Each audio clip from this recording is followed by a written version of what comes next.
think most people know that issues like gender and culture and position in society, that all those things affect how families and couples relate to each other. But very few of our clinical models really tell us, what do you do with that information? How do you work with that in the moment by moment of therapy? And so what I'll be presenting about is an approach that we've been developing at Loma Linda University that we call Socio-Emotional Relationship Therapy.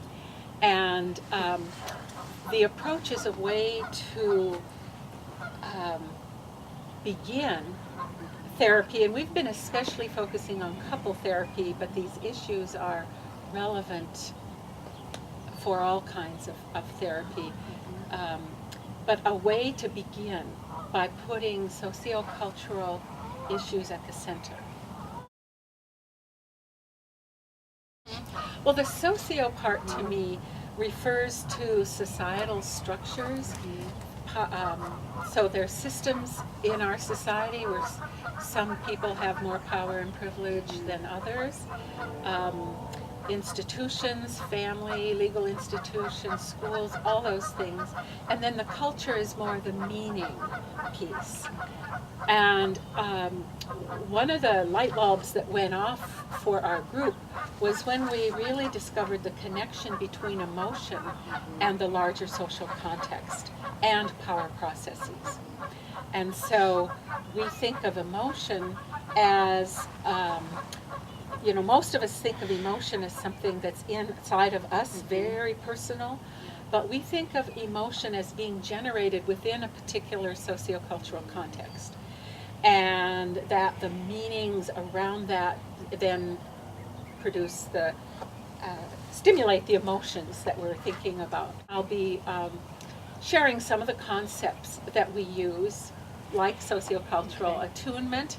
What does it mean for the therapist to begin by attuning, and why we work within the moment experiential process, even though we use concepts like social discourse, because again, social discourse is a way of thinking about the larger patterns of meanings that are shared, and then how people are bringing those into understanding their own identities and their own relationships.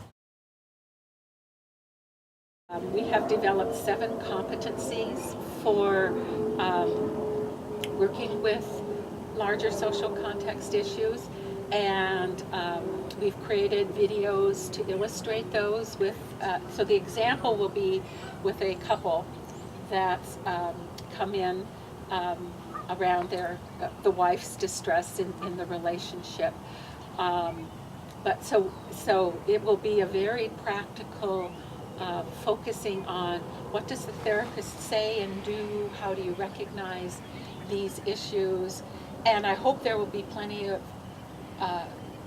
chance for us to interact back and forth and to talk. I learn every time I do a presentation like this, because the questions that people raise often stimulate a new way of thinking about things. And the whole issue of power I did want to mention, because I think that's an issue that raises a lot of red flags sometimes for people. People frame it in very different ways. But I'll be showing how to work with power in the way that we're really looking at how does one partner or family member influence another. So power means I don't really notice what you need. I'm less attuned to what you need. So it's a relational thing. And we'll be looking at the video examples, be talking about cases and interacting about how do you deal with that tricky kind of power dimension, because therapists, even me, now I've been writing on these issues now for a lot of years, and just this week, I was working with a couple. A man was very engaged. He's a man who really wants relationship. He doesn't want in any way to be dominating, and yet I noticed that what was happening was both the wife and me, anytime he expressed vulnerability, we were like giving his experience privilege in the room. Especially because he'd spoken about how it can be hard for him and he didn't like to be interrupted. So I saw her backing off, but I also experienced myself backing off.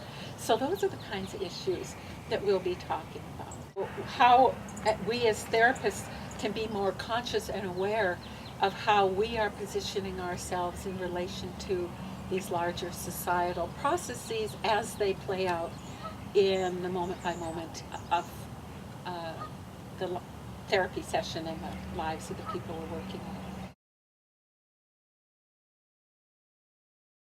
with. We have been primarily starting, we're mostly working with, because of the concerns with heterosexual couples. But the idea of how people are influenced by these larger societal discourses, whether they're resisting them, trying to resist them, experience their identities is not consistent with that at all.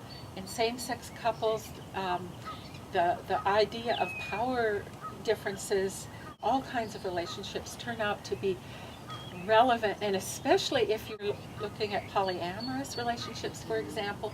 Well, how do you know that there are not subtle power differences playing out, and how would you judge those? I think the issues are all really relevant, and I welcome questions about that and the opportunity to think about those issues, because I think the beauty of starting with a model that puts larger social context at the beginning, and that's where we start, is then we attune to people wherever they are, but everybody is relating to each other in relation to these larger patterns.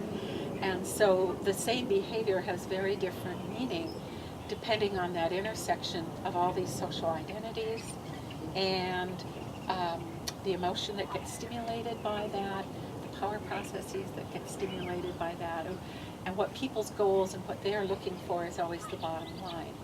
We're not trying to impose that, but we are trying to bring a model that makes it possible to see some of the issues that are often obscured by the dominant societal discourses. I'm excited about it too, and especially because I'm presenting here in Portland. You're from Portland, actually. We're sitting here at my home. It's so wonderful to live here in Portland. I feel rejuvenated every time I come back. My husband teaches at Eastern Oregon University, so he gets on the freeway and drives. You both commute. We both commute, and we rendezvous here in this lovely place each weekend. Weekend getaway. Yes, and both my adult children live in the Portland area also, and I have 2 little grandsons. So this is my home and my heart. But I teach at Loma Linda University in Southern California. I direct a doctoral program there. And I've been there for 14 years, but I've been living in Oregon for 8 years, in Portland for 4, more than 4. And I fly back and forth every week.